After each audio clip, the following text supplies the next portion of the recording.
বর্তমানে আছি আমি চাঁপাইনবাবগঞ্জ সার্কিট হাউস এর সামনেই আছি। এখন ভিতরে যেতে দিবে কিনা সেটা জানা নাই।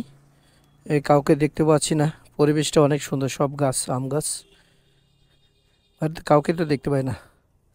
ভিতরে কি যেতে দেয় কিনা সেটাও জানি না। হুম, অনেক সুন্দর একটা জায়গা, বাট যেতে দেয় কিনা কোনো তো এখনো লোকজনও নাই।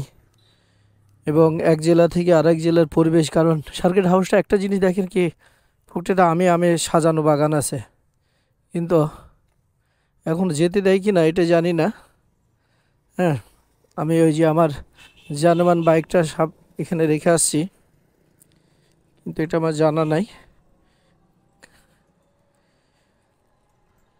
আসলে প্রত্যেকটা জায়গারই একটা চেনা জানার একটা বিষয় থাকে, ঠিক আছে। এখানে জনসাধারণ যায় কি দেয় না জানা নাই, কিন্তু ঢোকার একটু চেষ্টা করি, তারপরে আল্লাহ ভরসা।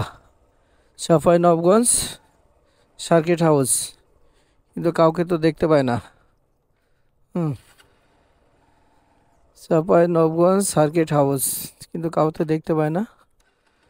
অনেক সুন্দর, মাশাআল্লাহ। পুরো তো লোকজনও দেখতে পাচ্ছি না। এই তো গোমস্তাপুর, এই যে চাঁপাইনবাবগঞ্জে ভোলাহাট, গোমস্তাপুর, ভোলাহাট, গোমস্তাপুর, শিবগঞ্জ, নাচল এবং চাঁপাইনবাবগঞ্জ সদর, এই 5টা থানা নিয়ে একটা হচ্ছে জেলা। আর এটা হচ্ছে সম্পূর্ণ সার্কিট হাউস মোড়। আমি একটু আপনাদেরকে দেখানোর চেষ্টা